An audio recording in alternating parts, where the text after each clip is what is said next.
mulla on hirviä kiire kärkkäisellä, mä ollaan jo myöhässä. Me mennään suuntaan pyörä. Mä kyllä laitoin niille viestiä, että me tullaan 10 minuuttia myöhässä.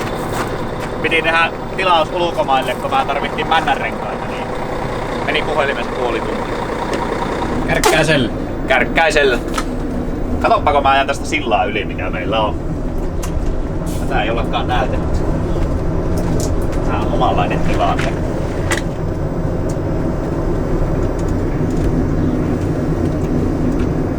Keula pitää ajaa yli. Noin.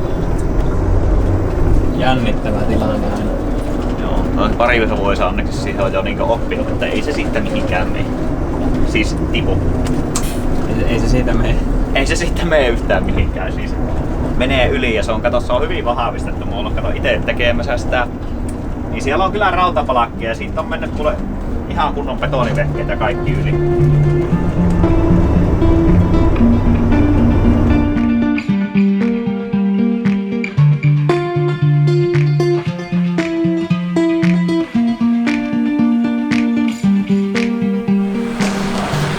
No niin, hyvää päivää. Nyt me ollaan saavuttu nyt tänne Kärkkäiselle ja se miksi me tullaan tänne on se, että Kärkkäiselle on nyt tullut uusi laite. Eli nyt on ajettu monta kertaa seinään ja on kaiken näköisiä jouduttu vähän itse korjaa ja noilla levyillä tehty. Niin me halutaan katsoa, että meillä on kaikki oikeasti kunnossa. Ja nyt sitten niin tää on muutenkin parempi tämä uusi laite, niin saa että se on varmasti sitten hyvä. Mutta nyt mä katson täällä, mä oon 6.6. on käynyt täällä. Eli en muista mitä kisaa ennen on. Niin täällä on mulla vanhat tiet, niin nyt me katsotaan, että paljonko on muuttunut siitä, mitä ne oli aikaisemmin. Mutta eikä siinä, me ruvetaan aloittelemaan ja laittaa systeemit kiinni.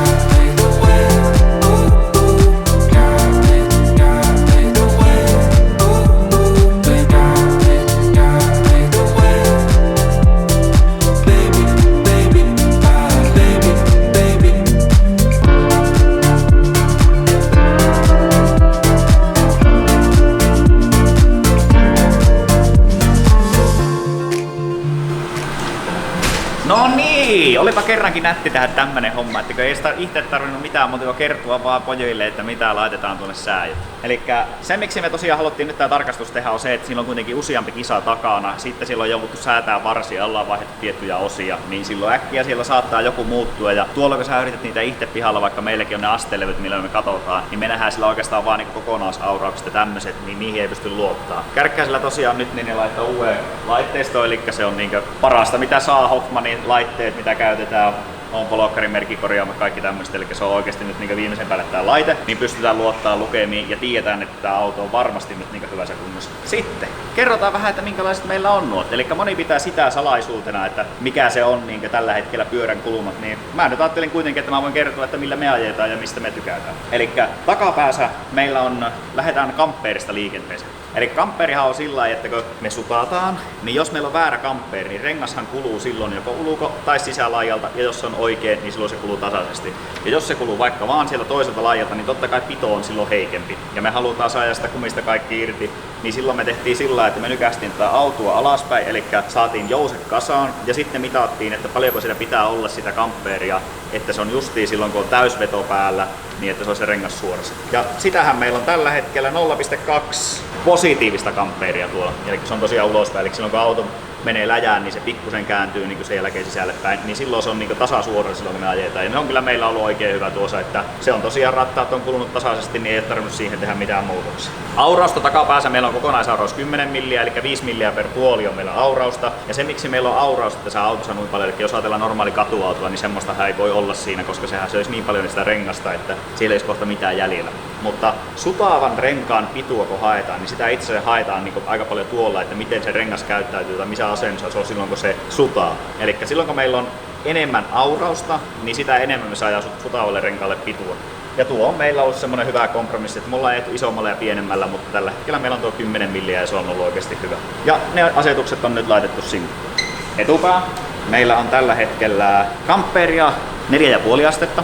Eli sen verran on meillä niinku kamperia ja se mitä tuossa niinku on nuo kamperit ja kasterit, niin ne nimenomaan vaikuttaa siihen, että miten se käyttäytyy ja paljonko siinä autossa on esimerkiksi self-steeringia. Eli siinä vaiheessa kun vaihdetaan puolta, että mä pystyn päästämään sitä ratista irti ja se käyttäytyy niin kuin mä haluan. Niin meillä on 4,5 astetta on Amperia ja kasteria meillä on sitten 5 astetta. Ja aurausta meillä on sillä, että siinä on tow outtia, eli takarenkaat näyttää näin, eturenkaat näyttää näin, ja se on taas 10 milliä. Ja se on ollut meillä ihan toimiva systeemi, eli semmoset meillä on nuo aurauskulmat. Normaalistihan täällä ei säädetä tämmöisiä kilpa-autoja, tai niin mä ainakin luulen, ettei säädetä niin paljon. Mutta kannattaa ihan muistutuksena vaan kaikille, että se on tosi tärkeä asia, että jos te teette jotakin muutoksia tai sä et tiedä milloin on tarkastettu auton pyöränkulmat, niin kannattaa tarkastaa ne. Koska siinä äkkiä säästää tosi paljonkin rahaa, että nykypäivänä kuitenkin renkaatkin maksaa aika paljon. Ja jos sulla on väärät asetukset siellä, niin se syö ne renkaat sisältä tai ulkoa. Tai sitten se menee huonosti ja väjättää ojaa ja tuntuu huonolta ajaa. Niin se on 49 € oli tarkastus. Eli silloin jos sulla on kaikki kunnossa, niin se on pelkästään 49 €, kun ne käyttää mittalaitteet kiinni ja sä tiedät, että sulla on kaikki kunnossa. Jos niin ei ole kunnossa, niin sitten pojat säätää ja se on sitten lisäksi siihen, että mitä tulee. Eli 49 € plus säätötyö sitten päälle. Siinä kyllä säästää äkkiä, että kannattaa tulla käymään ja tarkastaa näitä sitten pyörän kulmia, niin tietää sitten, että on varmasti ja ei tarvi ostaa koko ajan uusia renkaita. Mutta meillä on kaikki tällä hetkellä tehty, mitä me haluttiin täällä tehdä. Eli auto on kunnossa, nimeroitaan nyt pakkaasta ja lähdetään kotiin laittaa viimeiset jutut. Ja itse asiassa autolle ei tarvitse tehdä perushuollot, mitä meillä on kaikki. Eli siihen tehdään öljynvaiho, pulttitsekit ja kävin mä itse hakemaan, kun mulla on uupu, tilasin niin takajarrusatuloista joku oli hukannut nämä, jotka pitää paikallaan nuo palat. Niin ihmeteltiin, kun otettiin bussista pois, niin että mikä ihme, kun jarruttaa ja nykyttää, niin siinä kävi sillä, että satula oli löystynyt, niin se heilu näin ja tarras kiinni sitten vähän sen. Nämä pitää laittaa ja perushuollot, mutta mä lähden itse reissuun, niin pojat saa sitten tehdä ne loput huollot siinä. Mutta nyt lähdetään takaisin talliin. Car Vertical, eli jos olet ostamassa autoa, niin muistakaa käyttää Car Verticalia. Se oikeasti saattaa pelastaa teidät melkoisilta pommeilta, jos olet ostamassa. Täällä on esimerkiksi Renault Megane 2000 vuosimalli ja tähän autosta näkee, että täällä on vahinko tapahtunut ja tosiaan niitä näkyy sitten, että on se vanha auto, on se uusi auto, itse asiassa moottoripyöräkin jopa näkyy täällä, että pystyy kahtamaan mitä on tapahtunut. Täällähän on tapahtunut pikku kolaari Meganelle ja siellä on lähtenyt ratas irti ja tämähän nyt se on korjattu, mä en tiedä hirveästi vaikuttaako enää hintaan, koska täällähän näkyy esimerkiksi Car Verticalissa näiden kilometrien lisäksi myös näitä hintoja, millä tämmöisiä yleisesti myydään. Ja nykyinen markkina-arvo on keskimääräisesti 822 €.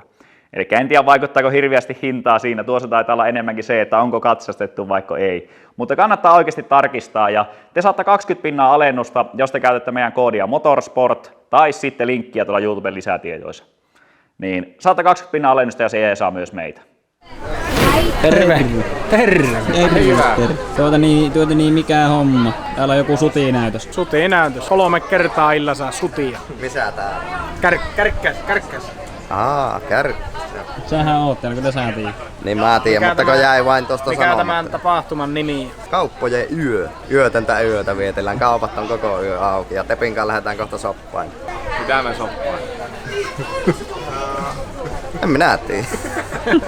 Jotakin mitä tarvii, mutta me ei kyllä tarvita mitään. Meillä on kaikki. Kaikki mitä ihminen tarvitsee. Niin. Rahaa pitäisi saada. Niin on rahaa. Eikä tuo saa pankkiautomaatti. Mutta ei soppailu tari rahaa, sä vaan kiertelet siellä. Niinkö? Joo. Niin se riittääkö menee vaan hypistelee? Joo. Sehän saa soppaan. Köyhyys näkyy aina ei. Ja luotolla yöhön.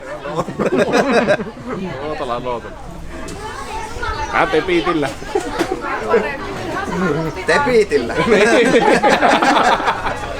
Joo. Miten on mennyt? Auto toimii? Auto toimii hyvin. Mukava. Lämmöt ei nouse nyt, eli tosi hyvin toimii lämmöt ja kaikki. On se vähän aina tuo vesikelillä, niin kyllä se harmittaa sen puolesta, että ei oikeasti pääse antaa semmoista showta tuossa, niin on vähän semmoista. Ja ihan kiva ollut. Mä oon saanut kirjoittaa varmaan 400 nimmarilappua, 500 nimmarilappua jo. Mukava nähdä sillä, että tänne tulee kaikkia ja varsinkin, että on ollut nuorisua ollut paljon täällä, niin on ollut kyllä mukava nähdä ja ollaan otettu kuvia ja äänetty nimmareita ja kaikki on mennyt kyllä hyvin. Täällä on mukava olla ja tämähän on jo semmonen perinne meillä Kärkkäisen kanssa, että ollaan kauppojen yössä oltu täällä. Me ollaan ajettu jo itse asiassa varmaan 2017-18 vuodesta asti, eli todella monella vuonna ollaan ajettu täällä.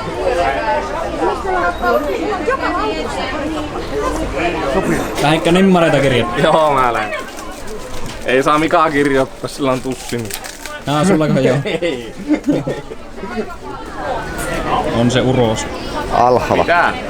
Teijo oli kehottu muuten alhvaksi. Alfaksi? Eikä tikissäkö tiikeri? Joo, tikissäkö tiikeri, niin se oli. Lihaskimppi. Jep. sä oot ollut ilman yläosaa meidän YouTube-videolla. Niin joo, viime video. Kyllä, kyllä. Suihkuolit menossa. Eikö tulos? Ja tulos. Joo. Nyt ei tarvii olla sen verran. Vähän Suomen kesä vähän tämmönen viiliämpi.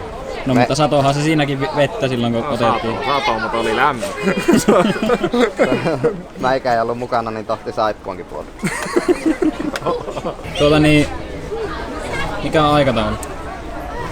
9 seuraava ajo, kello on 20 vaille 9. Kyllä.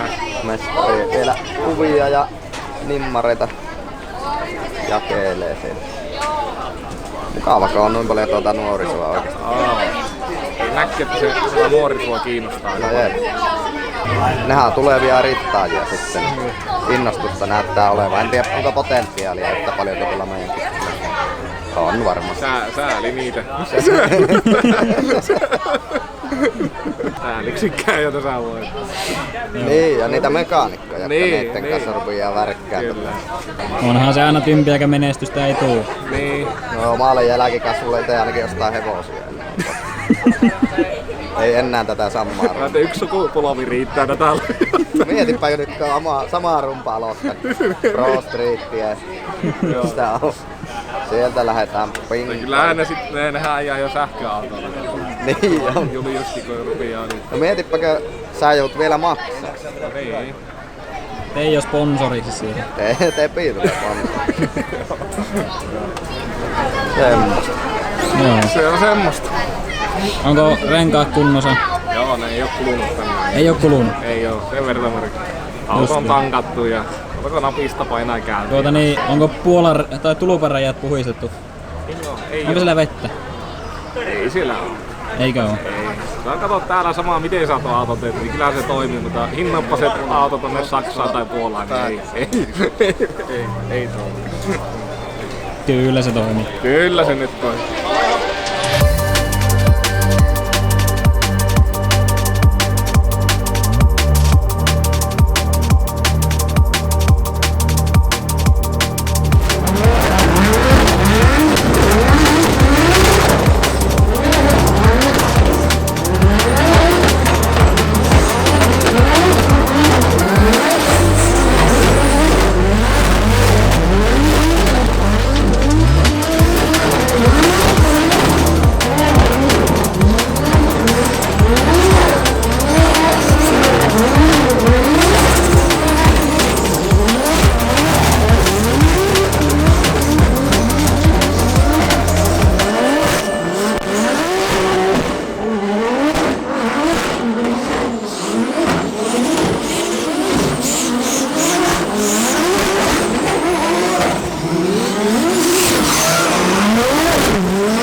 Teki remonttia me. Teki remonttia. Mitä me tehdään ensi viikolla?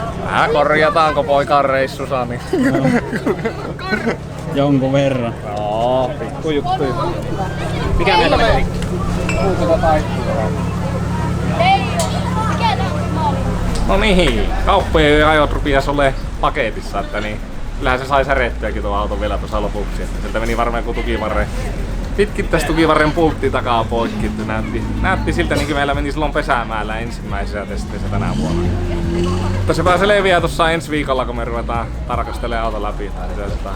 Tosi paljon oli porukkaa ja faneja täällä ja nuorta porukkaa. Tämä oli kyllä kiva nähdä, että Mika joutui lähtemään tuossa saman tien ajojen jälkeen kotia päin ja sieltä reissun päälle lomamatkalle. Niin. Me varmaan nähdään seuraavan kerran tuossa, kun me tehdään pultitsekkiä ja kaikkia tuhojen korjaamiseen, mitä tuolla nyt on. Kyllä. Ei muuta kuin hyvää lomaa Mikalle ja hyvää työtä meille. Kyllä, näin on.